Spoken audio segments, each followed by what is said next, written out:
Selamat sore anak-anak. Sore pagi. Sebelum kita memulai pelajaran sore ini, mari kita berdoa kepada Allah Subhanahu Wa Taala, yang dimana berdoa ini nanti akan dipimpin oleh ketua kelas yang ada di sini. Berdoa silakan masukkan dipimpin.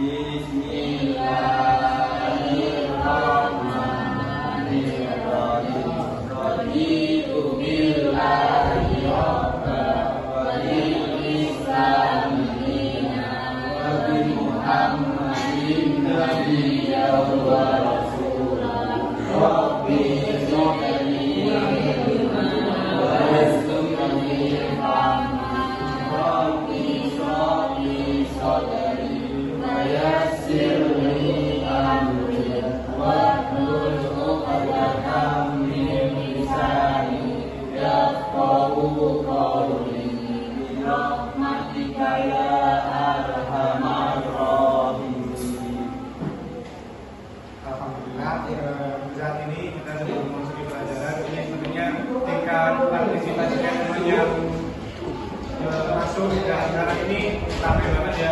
Kira-kira boleh tahu siapa yang nggak masuk di mata pelajaran kali ini? Rafiqul Hariri, Pak.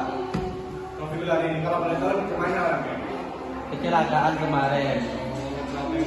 Kalau bisa nanti teman-teman pulang selesai dari sekolah, ini nanti bisa sambang ke Rafiqul Hariri, karena Rafiqul Hariri merupakan teman-teman kalian, sehingga perlu untuk dijenguk, perlu untuk bicara.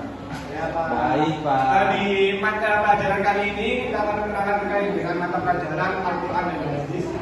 Al-Quran dan Hadis.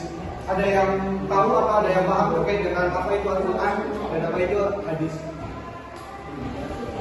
Al-Quran, saya Pak tahu, Pak. Baik, kalau boleh tahu apa, Mas?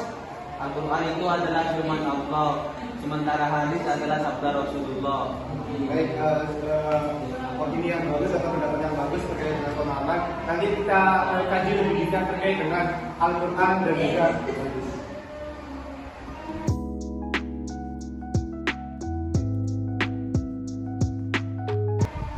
Baik, kita berbicara terkait dengan Al-Quran.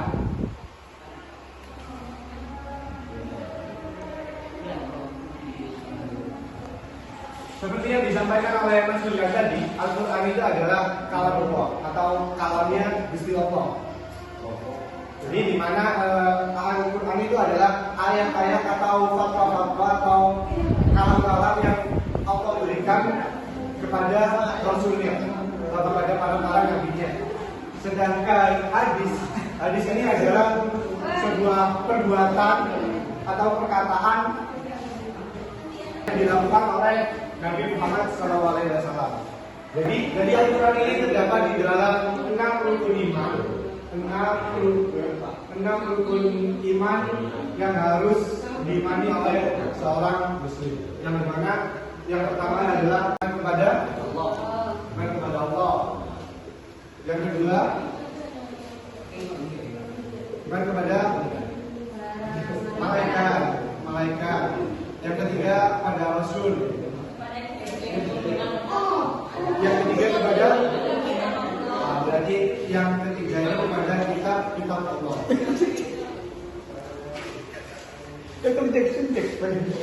Jadi Al-Quran ini adalah termasuk 6 rukun iman yang harus diimani oleh Islam. Sedangkan berbeda dengan hadis. Hadis ini adalah sebuah perbuatan tindakan yang dilakukan oleh seorang hamba atau seorang manusia yang dimana terkait dengan perkataan atau perbuatan yang dilakukan oleh Nabi. Sehingga hadis ini adalah sebuah tindak laku itu yang kita melakukan itu mendapatkan pahala.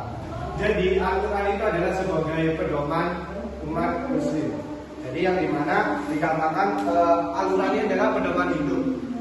Sehingga pemahaman terhadap Al-Quran ini perlu dikaji dan juga bukan hanya sekedar materi.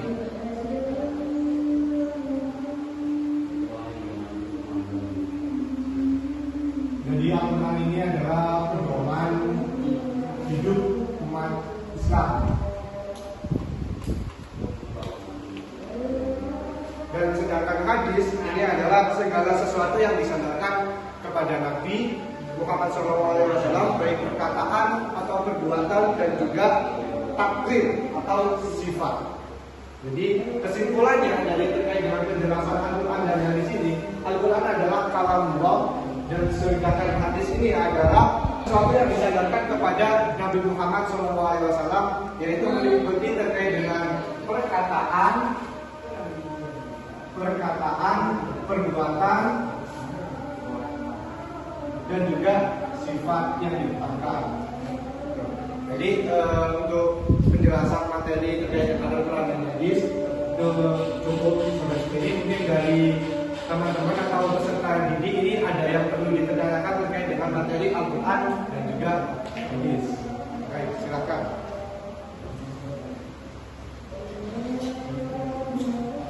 Silakan teman-teman atau peserta. Dari peserta didik terkait dengan materi yang dijelaskan oleh Bapak tadi terkait dengan Al-Quran dan juga hadis. Silakan. Saya Pak mau bertanya. Silakan Adik Sultan. Nah, bagaimana kedudukan Al-Quran sebagai sumber hukum Islam? Al-Quran adalah sumber hukum pertama. Sumber hukum pertama yaitu wahyu atau kalamullah yang sudah dijamin keautentikannya. Jamin keautentikannya juga terhindar dari campur tangan manusia. Oh, begitu ya Pak. Ya. Mungkin ada pertanyaan lain. Kalau tidak ada pertanyaan lain, mungkin pertemuan kali ini Bapak cukupkan. Wassalamualaikum warahmatullahi wabarakatuh. Waalaikumsalam warahmatullahi wabarakatuh. Sebelum Bapak meninggalkan kelas, mari kita berdoa untuk menutup kegiatan pembelajaran kali ini yang akan dipimpin kembali oleh Mas Sultan di bacaan wal asri. Mari kita tutup dengan pembacaan al-asr.